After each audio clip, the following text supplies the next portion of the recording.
Il tient en réserve des ressources pour les hommes droits, pour les hommes droits, pour les hommes droits, pour les femmes droites, pour les femmes droites. Et non pas les tordus, les gens qui adaptent le péché avec les choses saintes, qui essayent d'adapter du moins, mais c'est inadaptable. Bien-aimés, c'est l'heure du choix.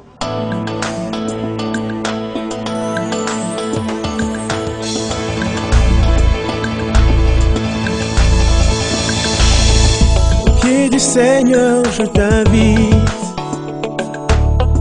pour écouter la parole éternelle, car c'est l'heure du choix. C'est l'heure du choix. C'est l'heure du choix. C'est l'heure du choix.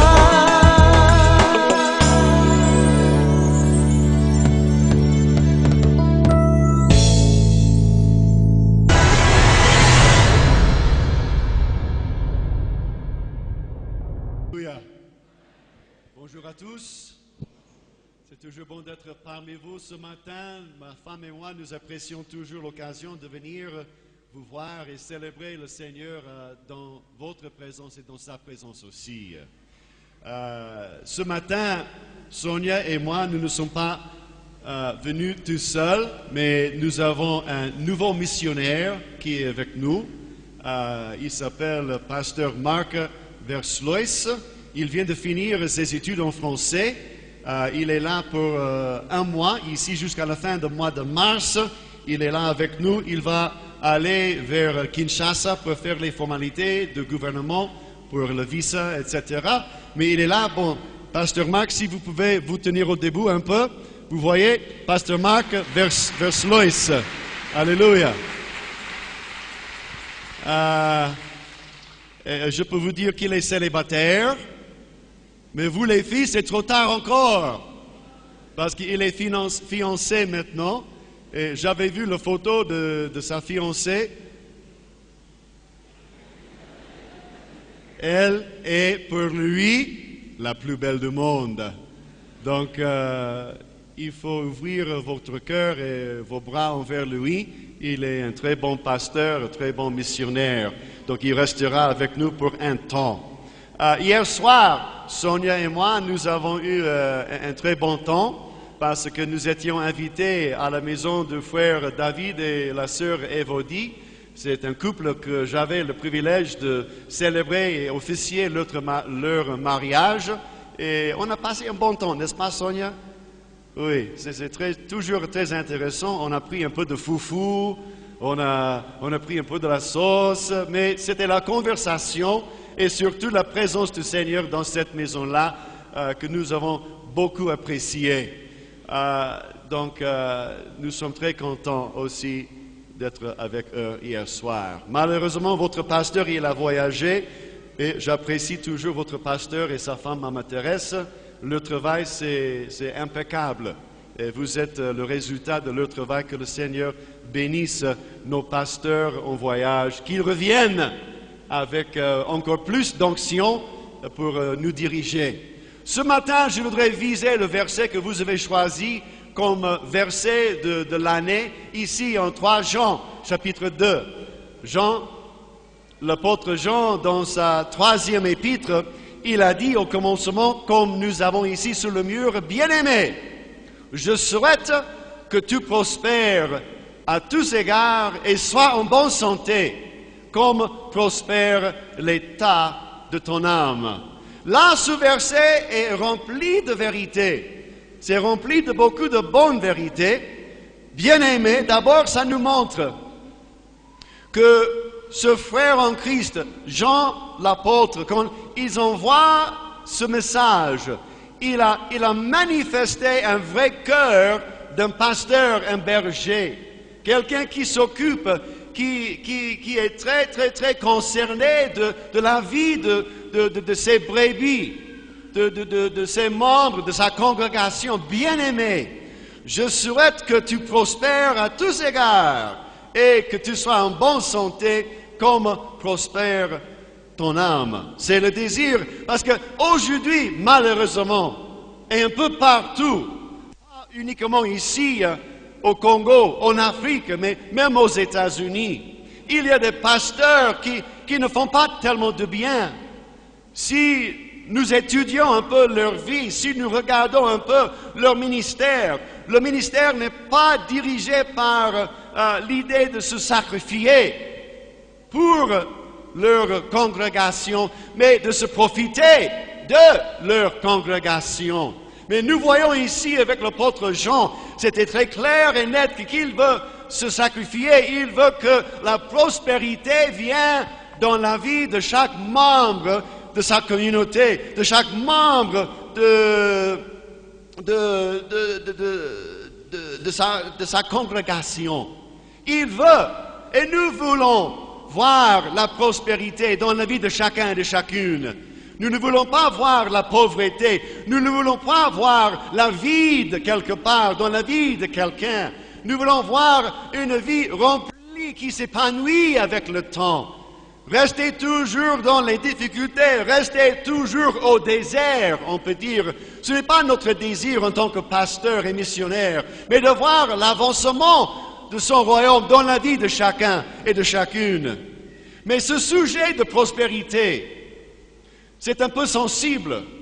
C'est un sujet vraiment dangereux si nous abusons l'idée de la prospérité que Dieu il veut mettre sur nous. Nous pouvons tirer ce verset 2 de ce troisième épître de Jean en disant « Ah, Dieu il veut que je prospère ».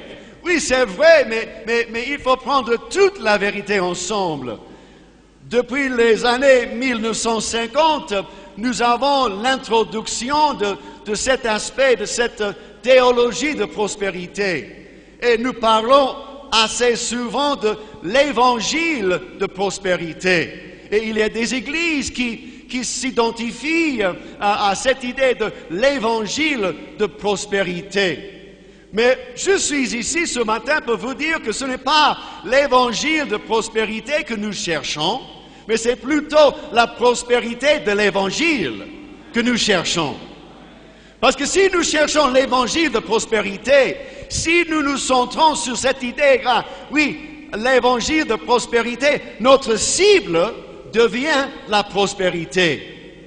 Mais quand je vois et quand je lis la Bible, quand je regarde tout l'enseignement que le Seigneur il nous donne, que Dieu il nous donne dans l'Ancien Testament, les exemples après les exemples, les déclarations de Dieu là-dedans, je ne vois pas seulement la prospérité, point final, mais je vois que la prospérité arrive avec les conditions. Donc nous ne voulons pas suivre l'évangile de prospérité, mais la prospérité de l'évangile. Parce que la cible pour la prospérité dans l'évangile, c'est l'évangile. C'est la transformation de nos vies. C'est l'avancement du royaume de Dieu. La motivation pour l'évangile de prospérité, c'est quoi? C'est égoïste. Je veux me prospérer. Je veux avoir la prospérité dans ma vie pour que je puisse m'amuser, que j'aurai une vie plus élevée, que j'aurai les conforts nécessaires, les choses que peut-être je pense que je mérite. Donc la motivation derrière l'évangile de la prospérité, c'est quoi? C'est égoïsme.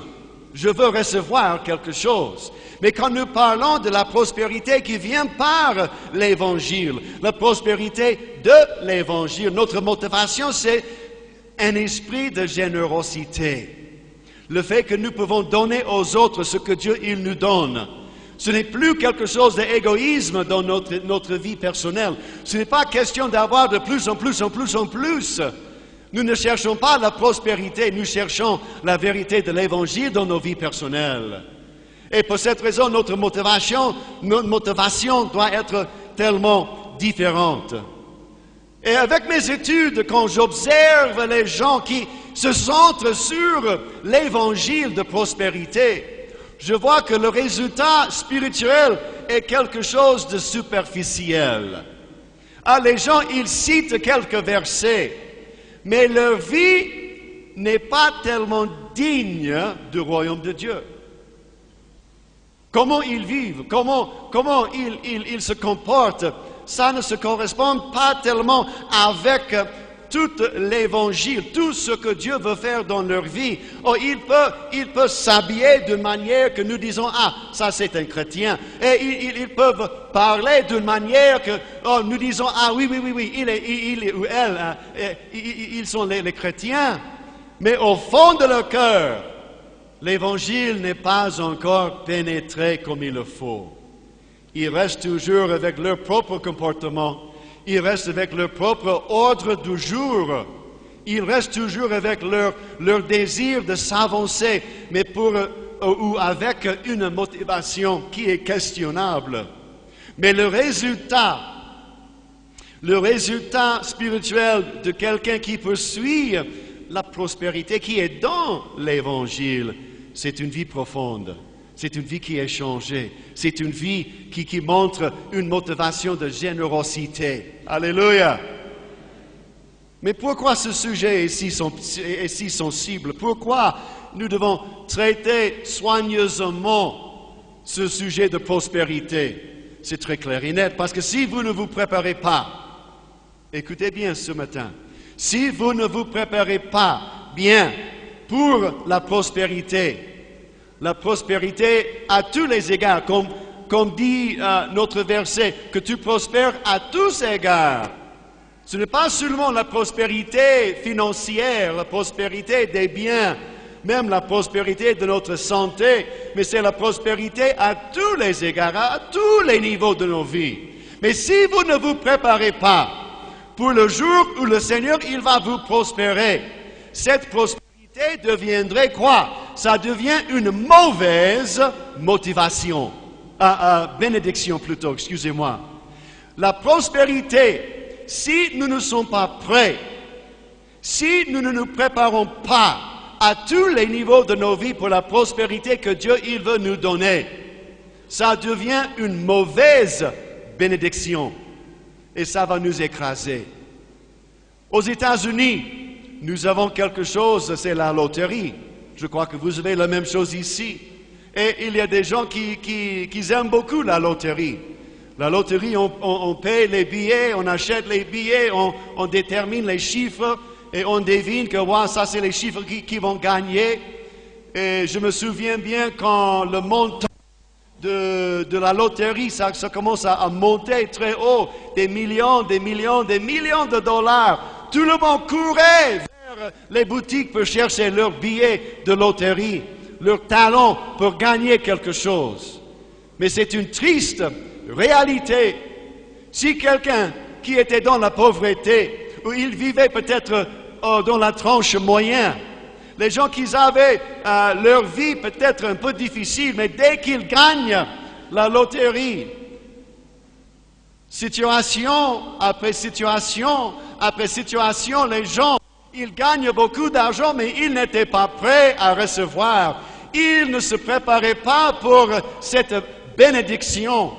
Et dans leur vie, pour un temps, un très peu et court durée de temps, ils gagnent, ils s'amusent avec, ils voyagent un peu partout, ils achètent les grandes maisons, mais à la fin de toutes choses, ils ne sont pas de tout contents. Même la divorce, le niveau, le taux de divorce parmi les gens qui ont gagné les loteries est énorme. C'est plus élevé que la population générale. Donc ils n'ont pas pu trouver la vraie prospérité parce qu'ils ne se préparaient pas pour le jour de prospérité dans leur vie. Et moi, je ne veux pas voir une mauvaise bénédiction dans votre vie personnelle. Quand le Seigneur, il vous donne quelque chose, je veux que vous soyez prêts, que vous vous préparez maintenant pour tout ce que Dieu, il veut faire dans votre vie. Parce que Jean, il a dit à la fin de ce verset 2, et c'est là la clé, la vérité que nous devons attraper ce matin. Et le fait que Jean, il a dit que tu prospères, que tu trouves une prospérité à tous égards, comme prospère l'état de ton âme. L'Éternel veut que nous trouvions un niveau de contentement un niveau de satisfaction, un niveau d'engagement dans nos vies personnelles. Il ne veut pas simplement bénir quelqu'un et laisser seule la personne. Les bénédictions de Dieu viennent sur nous pour une bonne raison. Il a une cible bien vue par l'Éternel quand il veut nous bénir, quand il veut nous amener dans la prospérité. Et l'avancement de la prospérité, ça vient. Mais d'abord, si nous ne sommes pas bien préparés, ils ont fait une étude une fois. Les chercheurs, je crois aux États-Unis encore, ils voulaient voir la vie des enfants des hyper riches, les gens qui ont plus d'argent qu'on ne peut pas même dépenser pour 10 ans. C'est le français qui me manque maintenant. Pour 10 vies. On peut dépenser sans cesse. Ces enfants des hyper riches, les enfants qui avaient tous disponibles à heure, ils n'avaient besoin de rien. Ils ont fait une étude psychologique de ces enfants pour voir leur état. Est-ce qu'ils se trouvaient dans le contentement? Est-ce qu'ils se trouvaient dans la satisfaction? Et c'est très intéressant que cette étude a trouvé un très haut niveau de mécontentement parmi les enfants des très riches. Et un niveau de frustration aussi. Ils ne savaient pas pourquoi ils vivaient. Ils avaient tous à leur disponibilité. Ils avaient tous disponibles à heure. Mais ils restaient toujours dans la frustration. Ils restaient toujours dans le mécontentement. Parce qu'ils ne se préparaient pas. Ils ne savaient pas pourquoi ils étaient riches. Intéressant dans l'Ancien Testament, parce que la prospérité est parlée un peu partout. Quand nous parlons du peuple de Dieu, quand nous parlons du rapport entre l'Éternel, Jéhovah, et son peuple, les Juifs, au Deutéronome chapitre 28, nous voyons une déclaration, un discours où Dieu, il parle à son peuple. Deutéronome chapitre 28, tout le chapitre, ça nous parle de la prospérité et des promesses de Dieu. Ce que Dieu, il va faire pour nous. C'est très intéressant parce que les premiers 14 versets,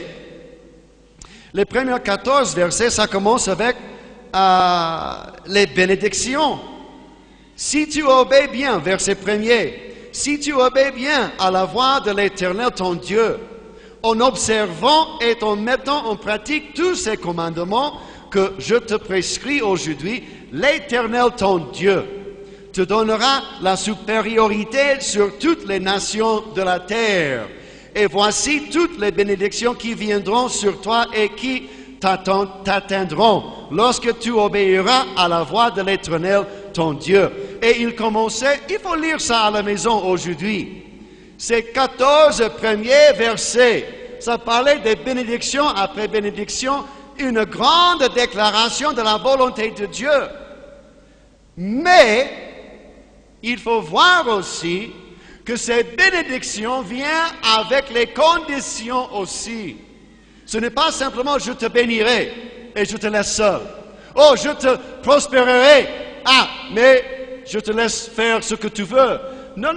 Il y a des conditions. Vous voyez, sur les 14 versets, il y a quelque chose qui se répète assez souvent. Et c'était l'idée d'obéir à la voix du Seigneur. C'est pour dire observer ses commandements, pour mettre en pratique tout ce que Dieu il a dit, il a prescrit, et marcher dans ses voies, surtout au verset 1, verset 9 et verset 13.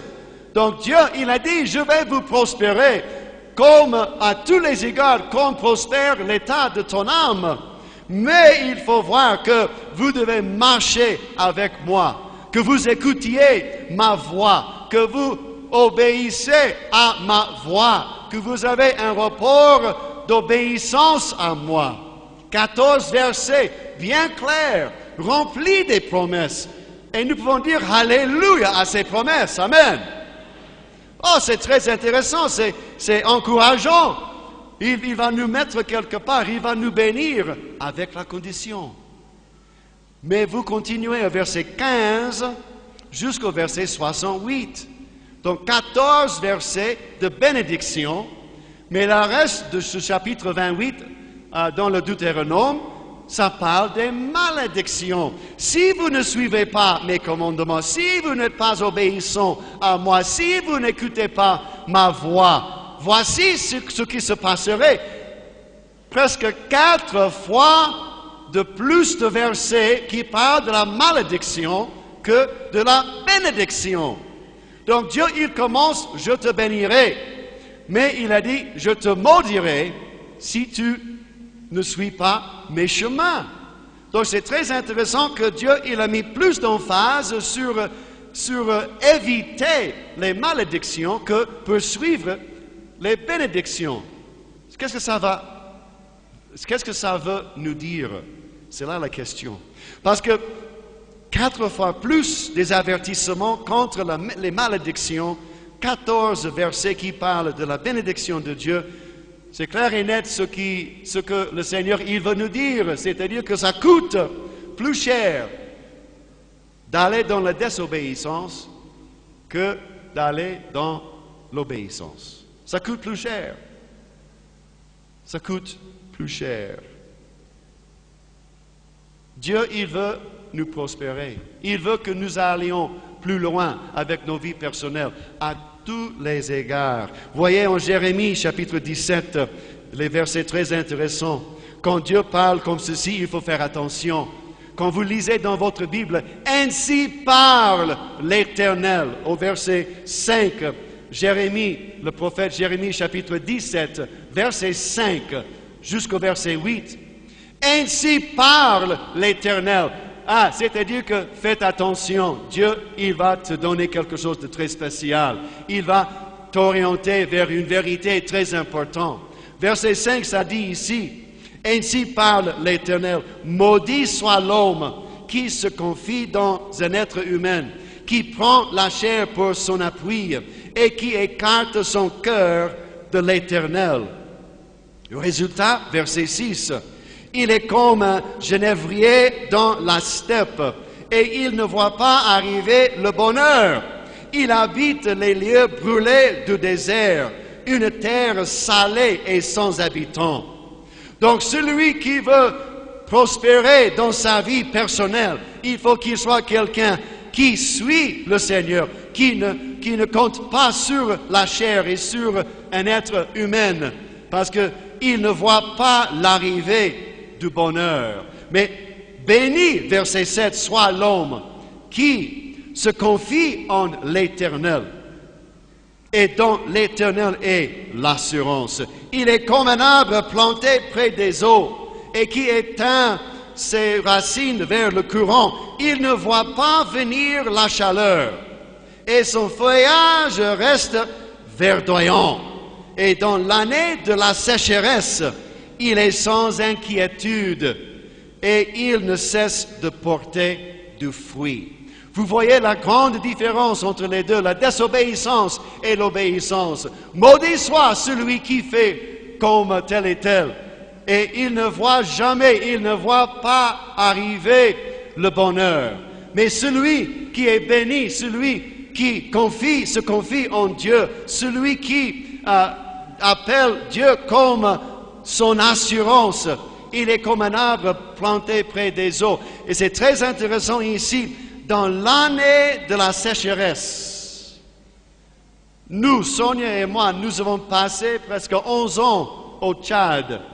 C'est dans le désert du Sahara, n'est-ce pas? Et oh, ça fait chaud là-bas. Quand la Bible parle de la chaleur, nous connaissons bien la chaleur. Nous connaissons bien la sécheresse du désert.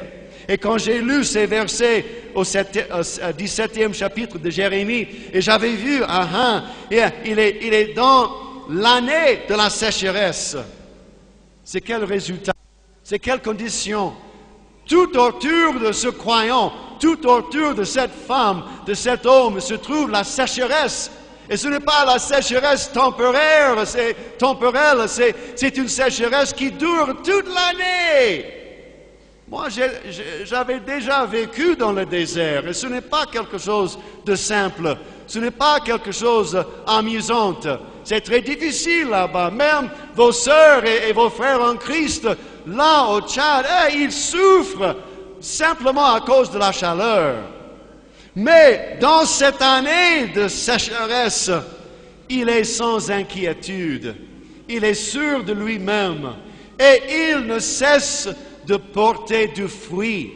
C'est-à-dire que quand nous sommes prospérés, quand nous sommes prospérés à tous égards et qu'on prospère l'état de notre âme, si notre âme trouve vraiment une prospérité, que nous restons toujours dans la présence du Seigneur, que nous louons le Seigneur comme il est digne d'être loué, quand nous nous concentrons sur le fait qu'il est parmi nous, qu'il est avec nous, que nous marchions sur ses voies, que nous nous trouvons dans l'obéissance, c'est là où nous sommes sûrs et nous sommes sans inquiétude, même pendant la sécheresse, même pendant les problèmes qui nous tapent, les choses qui nous confrontent, quand les maladies nous confrontent, quand les problèmes financiers nous confrontent, nous restons sûrs. Il est notre assurance, il est notre force, il est notre bouclier. Alléluia!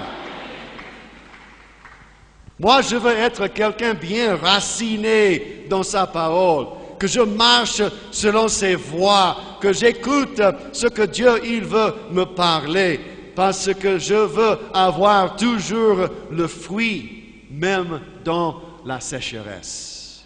Parce que c'est là la vraie prospérité.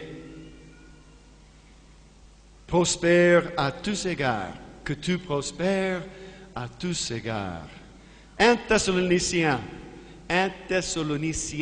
chapitre 5, verset 23. Nous continuons dans la parole. Paul, maintenant, il est prêt, il est vers la fin de son discours avec cet épître et il donne beaucoup de conseils à ses frères et sœurs en Christ, là, en Thessaloniki. Et il donne ce verset, il donne un souhait qu'il a comme pasteur, comme apôtre de ces gens. Verset 23, 1 Thessaloniciens chapitre 5. Que le Dieu de paix vous sanctifie, lui-même tout entier, que tout votre être, l'esprit, l'âme et le corps soient conservés sans reproche à l'avènement de notre Seigneur Jésus-Christ. Ça commence, Paul, il commence ce verset 23 avec une déclaration de la nature de Dieu, que le Dieu de paix, que le Dieu de paix, le Dieu qui amène la paix, que le Dieu qui nous donne la paix, qui nous donne la solidarité avec lui, que le Dieu de paix, il n'a pas dit le Dieu de puissance, le Dieu d'autorité, le Dieu de bénédiction, le Dieu de prospérité, il a dit le Dieu de paix. Parce que s'il y a quelque chose que nous cherchons dans la vie, qu'est-ce que je cherche? Je cherche la paix. Je cherche la paix. D'accord? Dans mon cœur, sans inquiétude, Jérémie, il a dit, sans inquiétude, c'est-à-dire que la paix reste sur moi. N'importe quoi qui se passe autour de moi, même si j'ai les différends avec ma femme Sonia, et ça arrive de temps en temps, n'est-ce pas, maman? Ça arrive, hein? Oui, nous sommes très durs, hein? Nous sommes les deux, quoi? Têtus, quoi? Hein? Ça arrive, mais même dans les différends avec ma femme, hein, je peux rester dans la paix. Je n'ai pas besoin de réagir dans la colère et réagir, et je cherche mes droits. Je cours ici de gauche et à droite pour quelque chose. Non, je cherche la paix. Même si toutes choses autour de moi sont détruites, je cherche toujours que la paix soit sur moi. J'ai noté une chose avec de cette église, même si vous êtes visiteur, ce matin, je vous suggère une chose, que vous vous implantez ici, à cette église. Ne plus chercher une autre église, vous restez ici avec nous. Parce que ça, c'est une église qui est pleine de sainteté et de santé. Et vous serez bien plantés ici, et vous allez voir la vraie prospérité dans votre vie. Si vous êtes avec nous, hein, je vous encourage. venez ici, soyez avec nous. Mais Dieu, il a dit, le Dieu de paix vous sanctifie. Paul, il cherchait un niveau de sanctification dans notre vie, dans la vie de ses croyants. Il n'a pas dit que le Dieu de paix vous bénir. Il n'a pas dit que le Dieu de paix vous prospère. Mais il a parlé de tous les niveaux de la vie, l'âme, l'esprit et le corps, votre être, tout ce que vous êtes. Il a dit que la paix soit sur toi. Parce que ce que vous dites ici, shalom, shalom. Et vous répétez, est-ce que vous connaissez le sens de ce mot shalom? Peut-être pasteur Amani, il vous a enseigné, mais si vous faites une bonne étude au niveau du mot shalom, bon, ça c'est simplement une déclaration, un désir de celui qui vous dit shalom et que la paix de Dieu soit sur toi. D'accord? Allez plus loin. L'idée parmi la philosophie des Juifs, leur réflexion, tout ce qu'ils ont dit au niveau de shalom. Quand un Juif te dit shalom, il ne parlait pas seulement d'un niveau de votre vie, il ne parle seulement de la spiritualité, il ne parle pas de la santé physique, mais quand nous disons shalom, quand un Juif, il te dit shalom, il veut que la paix de Dieu soit bien établie à tous égards, dans tous les niveaux de votre vie, que vous soyez en paix avec ton proche, que tu sois en paix avec ton Dieu, que tu sois en paix avec ta situation. Donc, shalom, ça couvre tous. Ça couvre tous. Donc, si vous avez... On ne peut pas dire shalom à quelqu'un que tu n'aimes pas. On ne peut pas s'approcher de quelqu'un et dire « Ah, shalom mon frère, mais j'ai un problème avec toi. » Il faut se réconcilier avec cette personne pour avoir la paix de Dieu avec ce rapport. Donc, le shalom de Dieu, c'est ce que nous cherchons. Le Dieu de paix, le Dieu de shalom, vous sanctifie, que vous soyez sanctifiés. Beaucoup de fois, nous échappons la prospérité à cause de notre propre comportement, à cause de notre propre décision. Les choses, notre propre volonté, les choses que nous avons décidé de faire, c'est là où se trouve le problème. Et si vous vous trouvez en dehors de toute prospérité dans votre vie, à un certain niveau, il faut s'étudier un peu. Il faut voir et examiner votre vie personnelle. Qu'est-ce que vous faites maintenant? Parce que quand nous parlons de la sanctification, nous pouvons aller dans l'Ancien Testament, parmi les sacrificateurs et les prêtres et les gens qui représentaient le peuple d'Israël devant Dieu et tout ce qu'ils devaient faire. Parce que Dieu, il a établi un système de sanctification. Étudiez dans l'Ancien Testament les exigences sur les prêtres et les sacrificateurs. C'est là notre exemple, c'est là notre modèle. Quand nous parlons de la sanctification, quand nous disons, comme l'apôtre Paul, que le Dieu de paix vous sanctifie, c'est une sanctification avec les étapes, avec les règles, je peux dire, à suivre, avec les principes à mettre en pratique dans notre vie. C'est-à-dire que quand nous avons la shalom de Dieu et nous sommes sanctifiés, nous sommes déclarés déjà saints. Et le diable ne peut plus nous accuser. Il ne peut plus nous accuser. Il veut le faire, mais si Jésus nous a déclarés saints, comme l'apôtre Paul, il a dit aux Corinthiens, « Oh, les saints, même avec les problèmes dans leur vie, vous êtes déclarés saints. » S'il y a quelque chose qui ne marche pas dans votre vie ce matin, est-ce que vous avez reçu cette déclaration? Si vos finances ne marchent pas, est-ce que vous avez déclaré que vos finances sont saines?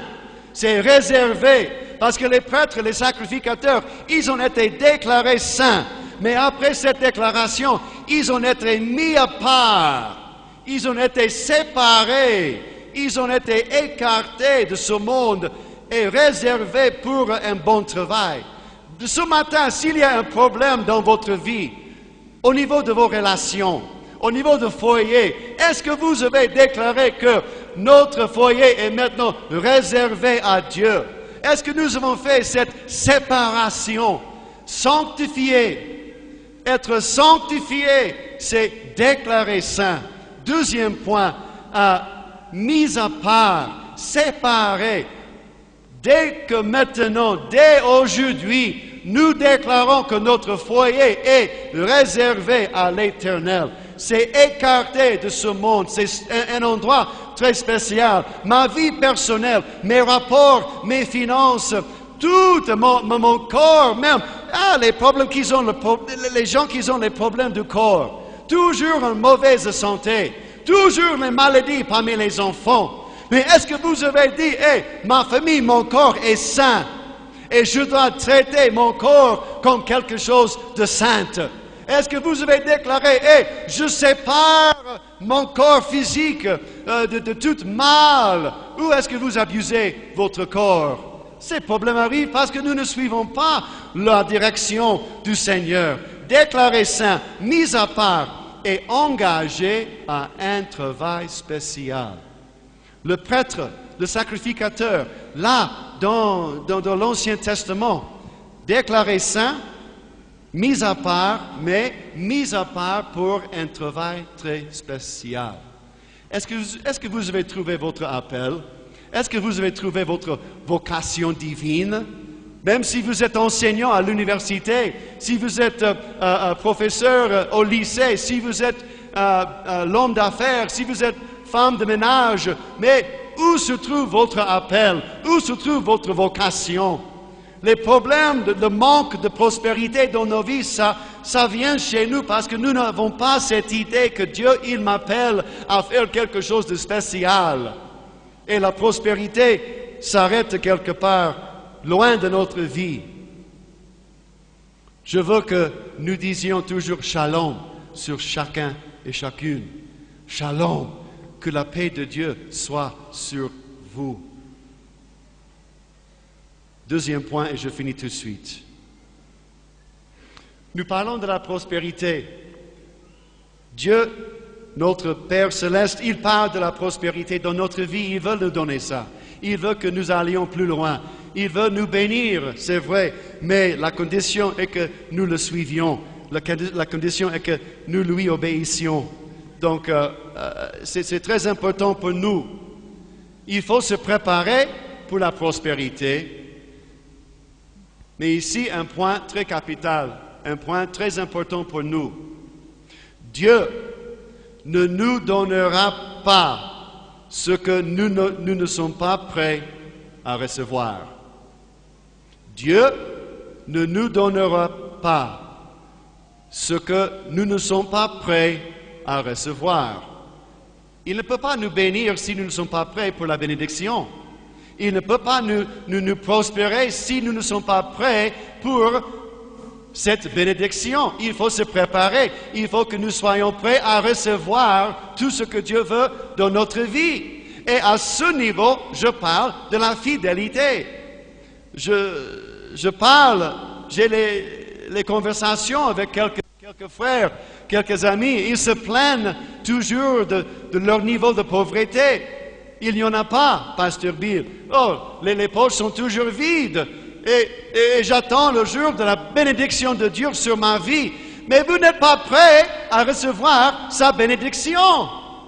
Vous n'êtes pas prêt à recevoir la prospérité que Dieu il veut te donner.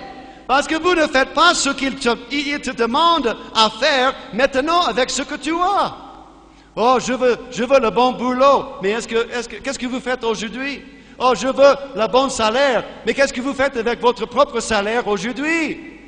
Si vous ne donnez pas votre dîme, par exemple, je cite une chose parmi les milliers de choses que nous pouvons faire pour être prêts.